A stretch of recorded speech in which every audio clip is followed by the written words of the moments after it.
این سلسله‌ام رو بیا اینجا رو بگیر. این دکمه منوال استارت که باهاش زمان تنظیم می‌خوایم ببینیم که سوپاپ مرکز هستش زیر دسته آب بندی هست یا نه. با این دکمه این کار انجام میدیم. خب بیاد بالا. خب تو منومون یه دونه منوال داریم، یه دونه مود، 10 تا مود از پیش تعیین شده داریم. بریم داخلش. الان رو مود 9 تنظیمه. مود 9 زمانش 2 دقیقه است. میاریمش رو مود 0. از 0 تا 9 میشه 10 تا مود. خب فشار دادن کلید منو. دستگاه شروع به کار میکنه.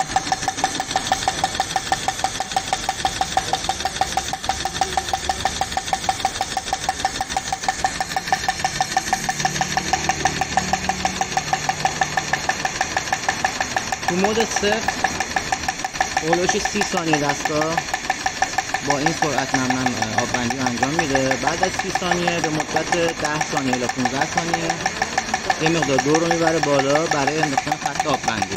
همونطور که مشاهده میکنید برای بالا پایین شدن دستگاه از این استفاده میکنیم.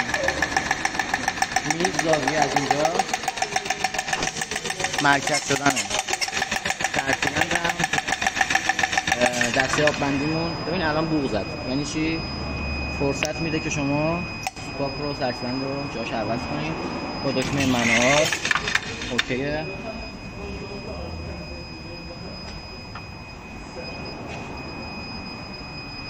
و شما میرین دنبال کارتون، به کار دیگه میرسین. خودش دوباره شروع میکنه به کار آب بندی بعد از 15 ثانیه.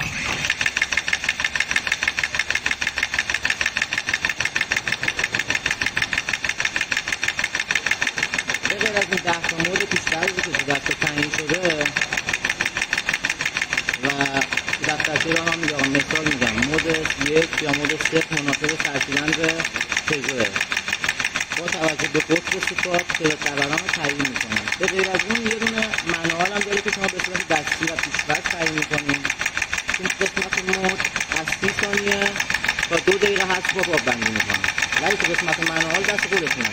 با توان ان شروع به کار کن. 20 ثانیه، 1 دقیقه، 5 دقیقه.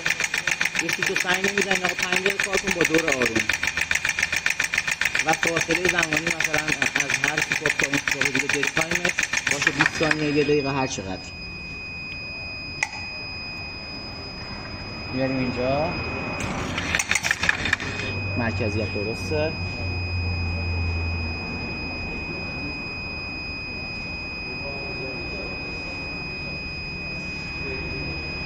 برای طریقه خاموش کردن دستگاه وسط برنامه این 8 تا سوپاپ تو مود میزنم. چون تو 16 سوپاپ هم یه تغییر پوزیشن ترتیباً داریم.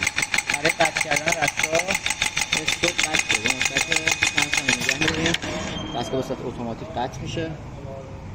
اصلا خدمت شما حالا میریم یه بالا.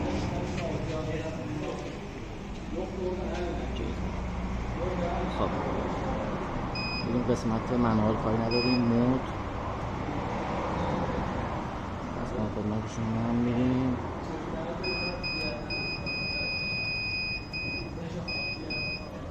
مود 9 رو انتخاب میکنیم. از 0 تا 9 استارت میکنیم. زمان آب بندی این مود عرض کنم خدمت شما که هر سوپاپ 2 دقیقه است. نگه میداریم.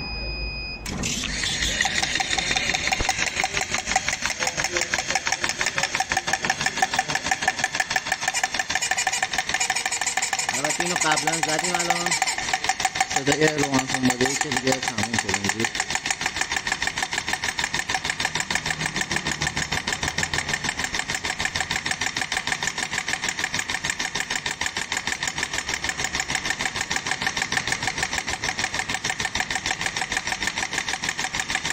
برای زاویه دادن سرسیلن‌های رو تحت زاویه این میز زاویه میگیره. همه زوایا به سمت داخله.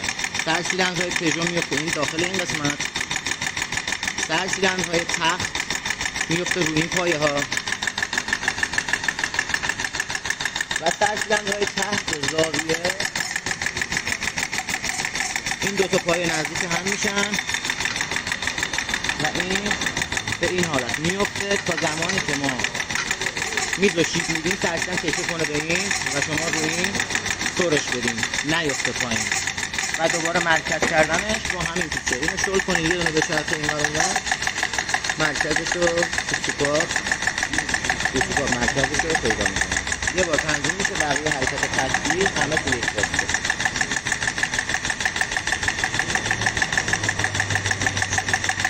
خب این زمانش طولانی حالا 2 دقیقه طول میکشه تا تمام